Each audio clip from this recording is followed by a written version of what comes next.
হাদিয়াবাজি, হাদিয়াবাজি আর ইয়ানাতবাজি, এটাতে কে শ্রেষ্ঠ পারঙ্গম ভাই? জামাত ইসলাম। এটাকে যদি আমরা অনুকরণ করি, নিঃসন্দেহে এই রাষ্ট্র, এই সমাজকে একজন এই ধরনের ব্যক্তি মানুষের সংখ্যা যখন বাড়বে, এই দেশকে আমরা একটি সমৃদ্ধশালী দেশ, শক্তিশালী দেশ এবং অধিকাংশ মানুষই ভালো মানুষ হিসাবে বিবেচিত হবেন। অপরাধ কমে যাবে, অপরাধীদের দৌরাত্ম্য কমে যাবে। এখন ওরা যে জান্নাতের টিকিট বিক্রি করছে ওইটা ভ্যালিড না আপনাদেরটা ভ্যালিড? আপনাদের বৈশিষ্ট্যটা তো গুপ্ত। আপনাদের এই গুপ্ত রাজনীতির মধ্যে চাঁদাবাজ আছে, দখলবাজ আছে, সবাই আছে।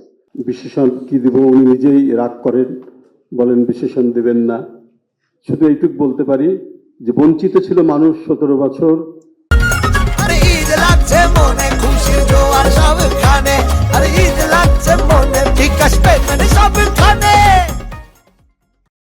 তার নাগরিক অধিকার থেকে ভোট দিতে পারেনি। নির্বাচিত সরকারের প্রধানমন্ত্রী জনাব তারেক রহমান, জাতীয় স্থায়ী কমিটির সদস্যবৃন্দ এবং উপস্থিত বিএনপি অঙ্গ সহযোগী সংগঠনের নেতৃবৃন্দ, কর্মী ভাইরা, এই ঈদের আমেজের সময়ে আপনারা উপস্থিত হয়েছেন, এই জন্য আমি আপনাদেরকে আন্তরিক ধন্যবাদ জানাচ্ছি যে যতটুকু আমরা সম্ভব হয়েছে আপনাদেরকে জানানো, সংগঠিত করার, এর মধ্যেও আজকে আপনারা সবাই উপস্থিত হয়েছেন। শহীদ রাষ্ট্রপতি জিয়াউর রহমান এ সম্পর্কে আলোচকবৃন্দ এবং যারা তার সহকর্মী ছিলেন জাতীয় স্থায়ী কমিটির অনেকেই আছেন, তারা বলবেন বা এর আগেও আমরা বারবার শুনে এসেছি, তার বৈশিষ্ট্য হচ্ছে বহুমাত্রিকতা। এমন একটি প্রতিষ্ঠান, ইনস্টিটিউশন, যে একটি বিষয়ের উপরে অনেকক্ষণ বলা যায়, কি শিক্ষানীতির ক্ষেত্রে, কি কৃষি নীতির ক্ষেত্রে, কি বিজ্ঞানের ক্ষেত্রে, কি বৈদেশিক নীতির ক্ষেত্রে, যেদিকেই যায় না কেন অনেকক্ষণ সেই বিষয়টি বলতে পারবেন যারা আছেন, তার বিষয়ে যারা গবেষণা করেছেন, কথা বলেছেন। আমরা যারা কর্মী, আমরা তখন প্রায় ফার্স্ট ইয়ার সেকেন্ড ইয়ারে পরে আমরা কিছুটা দূর থেকে দেখেছি, কিন্তু যারা তার ঘনিষ্ঠ সহকর্মী ছিল অনেকের কাছেই শুনেছি যে সবচেয়ে যে বিষয়টি আমি বলবো সেটা হলো যে তার তো মানে রাষ্ট্রনায়ক হিসেবে যে কাজগুলো, তার তো এক অনবদ্য যে দৃষ্টান্তগুলো আছে, যে রুল অফ ল, আইনের শাসন থেকে শুরু করে তিনি যে অবদানগুলি রেখেছেন, এখানে অনেকে বলেছেন এবং এই বিষয়গুলি অনেকবার আলোচিত হয়েছে, তার অবদানগুলি। কিন্তু একজন ব্যক্তি জীবনে যে কোনো রাজনীতি করে না, একজন পেশাজীবী মানুষ, সাধারণ মানুষ, তিনিও যদি অনুকরণ করেন, তাহলে একজন স্বচ্ছ মানুষ হিসাবে, একজন পরিশুদ্ধ মানুষ হিসাবে তিনি সমাজে বিবেচিত হবেন। একটা চিঠি পড়েছিলাম আব্রাহাম লিঙ্কনের, অসাধারণ একটি চিঠি। তার ছেলেকে একটি স্কুলে ভর্তি করার পরে তিনি স্কুলের হেডমাস্টারকে বলেছেন, আমি আমার সন্তানকে আপনার স্কুলে পাঠালাম, আপনি সেই শিক্ষাই দেবেন। তাকে বলবেন নকল করার চেয়ে অকৃতকার্য হওয়া অনেক ভালো।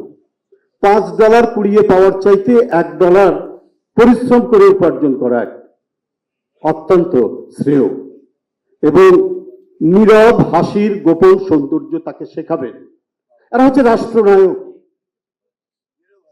কি অসাধারণ চিঠি স্কুলের হেডমাস্টারকে লিখেছে। আরো কথা আছে, আমি অতগুলো মনে নেই, এইটুকু আমি বললাম। রাষ্ট্রপতি জিয়াউর রহমান তো তাই। আমাকে রাজশাহীর এক এমপি ওই সময় বলেছেন যে এই যে মে জুন মাসে আম হয়, প্রচুর রাজশাহীতে আম হয়, 1 ঝুড়ি আম নিয়ে এসছেন প্রেসিডেন্টের কাছে, একবার বঙ্গভবনে নিয়ে গেছেন। তো সবার সাথে কথা বলতে দেখেছেন যে এই তার নাম ধরে বলছেন কি ব্যাপার, তো স্যার আপনার জন্য এনেছি বলে দিলাম। উনি উঠে এসে আমের ঝুড়িতে ধরে ওই যে করিডোর আছে ইয়ের মধ্যে, বঙ্গভবনের মধ্যে, ওখান থেকে ওটা ফেলে দিলেন। তো সাহস কম না আমাকে আম দিতে আসতো। এই যে হচ্ছে ক্যারেক্টার, বৈশিষ্ট্য, এখানে আলোচনাও করেছেন যে তার অন্যান্য বিষয় নিয়ে, কিন্তু তার যে সমস্ত মানে একজন ব্যক্তি মানুষ, আমি বললাম যে বিএনপিও করেন না, রাজনীতি করেন না, কিন্তু একজন ব্যক্তি মানুষ হিসাবে পরিশুদ্ধ থাকার যে জায়গাটি, তার স্বল্পাহার, তার পরিমিতি বোধ, পরিমিতি খাবার, তার মানে দূরদৃষ্টিতে এগুলো তো আছেই, কিন্তু এই যে জীবনযাপনের ক্ষেত্রে একজন রাষ্ট্রপতি হিসেবেও যেভাবে জীবনযাপন করেছেন, এটা যদি আমরা অনুসরণ করি, এটাকে যদি আমরা অনুকরণ করি, নিঃসন্দেহে এই রাষ্ট্র, এই সমাজকে একজন এই ধরনের ব্যক্তি মানুষের সংখ্যা যখন বাড়বে, এই দেশকে আমরা একটি সমৃদ্ধশালী দেশ, শক্তিশালী দেশ এবং অধিকাংশ মানুষই ভালো মানুষ হিসাবে বিবেচিত হবেন। অপরাধ কমে যাবে, অপরাধীদের দৌরাত্ম্য কমে যাবে।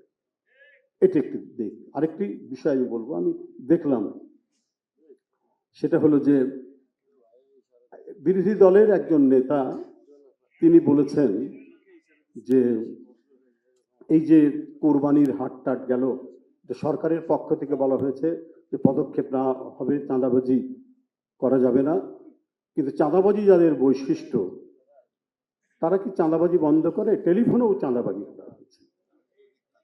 তো আমি তাদের উদ্দেশ্যে বলতে চাই, দেখুন, আমি আর যাই করি, বেশি লেখাপড়া করতে পারি না, বই টই পড়তে, খবরের কাগজের হেডলাইনগুলো তো পড়তে পারি। আমি এই সময় যত দেখেছি, ফেনীর জাকির নামে একজন জামাতের নেতা রোকন, তিনি মামলা প্রত্যাহার করিয়ে দিবেন বলে চাঁদা নিয়েছেন এবং সেটির যখন পত্রপত্রিকায় এসছে তখন তাকে বহিষ্কার করেছে। শুধু তাই নয়, ফেনী নদীর বালু মিরেশ্বরের দুই জামাতের নেতা, একজনের নাম জাহাঙ্গীর, একজনের নাম রবিউ, তারা সেই বালির ঘাট দখল করতে গেছে। তো চাঁদাবাজ তো আপনাদের দলের মধ্যে যেভাবে উৎপন্ন হয়, সেটা যেটা বলেছেন, বিশেষ করে আমাদের প্রধানমন্ত্রী কোনো এক সময় বলেছেন গুপ্ত রাজনীতির কথা। আপনাদের বৈশিষ্ট্যটা তো গুপ্ত। আপনাদের এই গুপ্ত রাজনীতির মধ্যে চাঁদাবাজ আছে, দখলবাজ আছে, সবাই আছে।